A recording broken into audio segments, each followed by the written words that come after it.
How's it going, everybody? Hope you're having a wonderful day. We are getting down to the wire, and tomorrow is when NA Qualifier 3 comes to a start.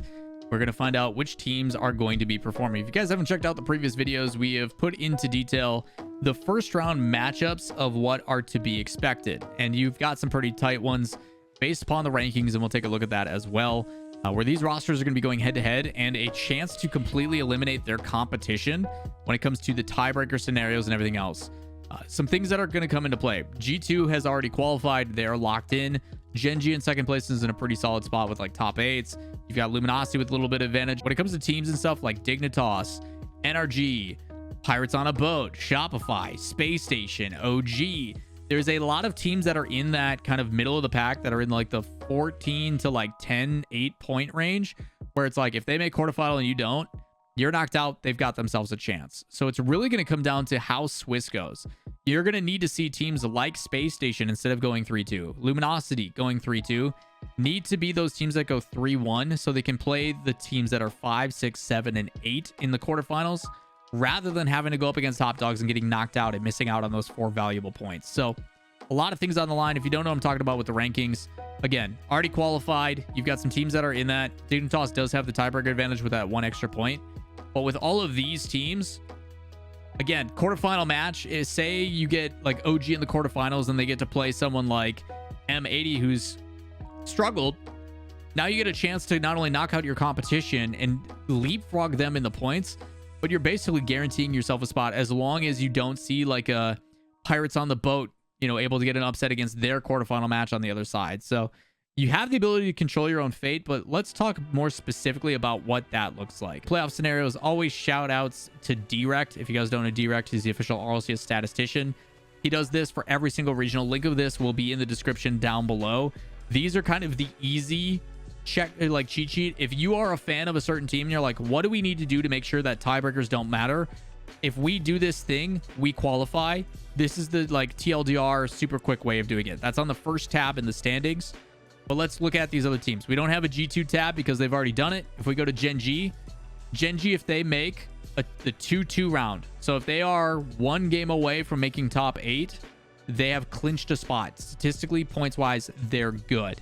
The only time they don't have that is if for somehow Gen G falls off the face of the earth and they go out like 1-3, and then they need some help. So it's very unlikely. Gen G, as long as they continue what they keep doing, a top 8, they're guaranteed to make it.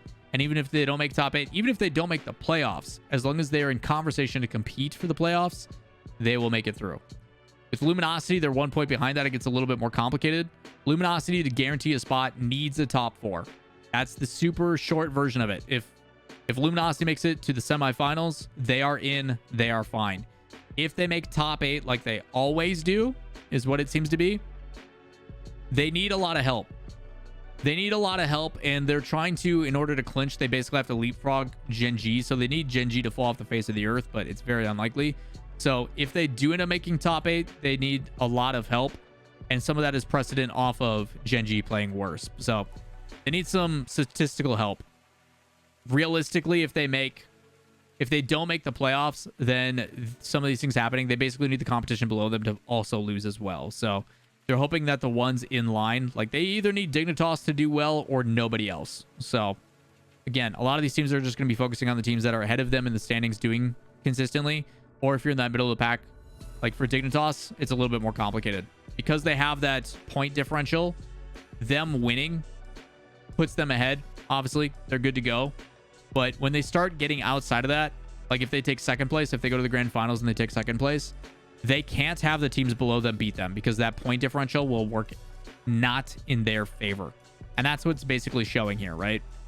So say, as a hypothetical, Dignitas goes to the grand finals against M80 or OG or Pirates on a Boat or Space Station or any of those. If they lose it, that team is going to go instead. And you're going to see that kind of reiterated in all these other tabs. But primarily, they want to make top 2. If they do make top 4, then they need a bunch of teams below them to now outplay them. Which is basically what this is saying. If, hey, we make top 4, we can't have the teams next to us also make it above us. We can't have you guys going to the grand finals. Pretty straightforward. You're going to talk about M80. Let's call it what it is. This is the team that does really, really well in Swiss and then has a tough time with top 8 and in the playoffs.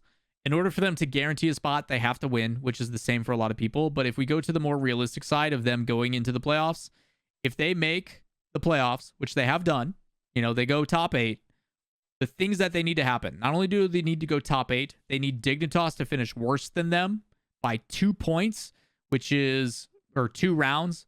Not only can Dignitas not make the top 8, they also can't make the 2-2 round. They can only go 1-3. It only gets harder from there, and then they get a little bit more leniency with the other teams. If it's OG, Pirates on a Boat, Space Station, all those teams that are tied for 5th, then they can go 2-2, then 2-3, and so on and so forth. So it only gets more complicated, but the better they do, obviously, the better they control their own fate. This stat is going to be the same for all those other teams that are tied in the same position. Same thing with OG. You can clinch it if you win the entire thing, but if you make top 8 or top 4, hey, the teams below you got to perform worse, and you have some competition ahead of you. The big one for these guys is LG, because LG does only have 21 points instead of 26. Needing them to finish last opens up that spot, so you now have the 3 and 4 seed to play for the major spots versus just the 4. So if I'm one of these teams, OG, Pirates, Space Station, I am dreaming that Pirates on a Boat and all those other teams not only perform worse than us, but Dignitas falls off a cliff, and I hope LG does too. You've got resident fanboy Corelli here on the LG team stream in his fraud mobile saying it's not going to happen. So if it does happen, and everybody in the YouTube comments, you know who to blame. So Corelli set himself up for massive success or massive heartbreak. Either way, he's going to farm impressions. So again, for those teams, if you are in that point system here, if you're in this pack, you need these two to perform really, really poorly, because then it gives you more chances for tiebreakers when you get into quarterfinals. That's what you're hoping for. But it all starts with making top 8. Top 8 is the number one thing for all those teams. That's what you have to do. It only gets more and more tough when you start going down to the next pack. Energy only being behind a point, just like Dignitas is up by a point. Going through the rest of these, it's pretty straightforward. When you look at these teams and you want to clinch, I'm not going to break down the specifics of all the additional things they need. The short end of it is you need the teams below you to perform worse than you, and you need the teams above you to slowly bump down, and you need to outperform them by certain tiers. Basically, the different rounds, if they're ahead of you closely, you only need to outperform them by 1 round. If they're too many points ahead of you, usually 3 or 4 is the base level, then you need to outperform them by 2 rounds, because the amount that you will earn through your rankings is enough to leapfrog. That 4-point differential between top 4 versus the 1-point differential. Top 4, if you make consistent top 4s, you're going to the major. It's a little bit different than what it was last year. So that's what you need to keep in mind. But the easiest way, go to the standing page on the front page, look at these to clinch, and then because Direct is the GOAT, while the matches are going down on Friday, Saturday, Sunday, you will be either putting these in red if they cannot happen, or green if they have happened, and then you just have to check at the beginning and say, okay, if I'm an M80 fan and they make top 8, what do I need to happen? Okay, they made top 8. Great, this is green.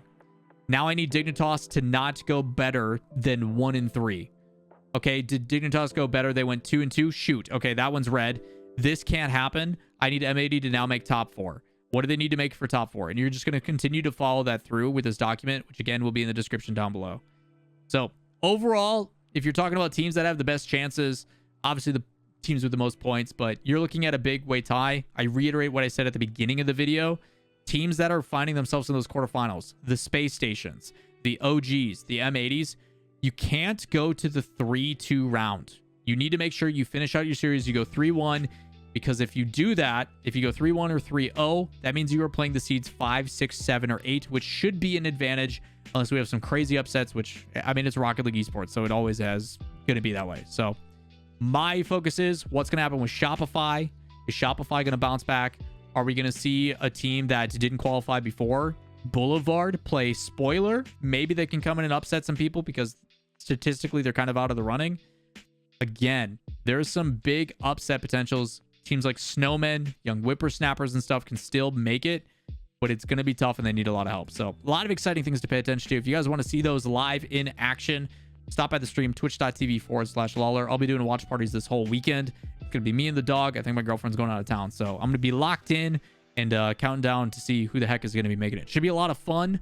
As always, if you guys enjoy the content and you want to be caught up to date, Hit the like, subscribe, notifications down below. Let me know in the comments anything you want to know. Again, links in the description, and we'll see you in the next video. Peace.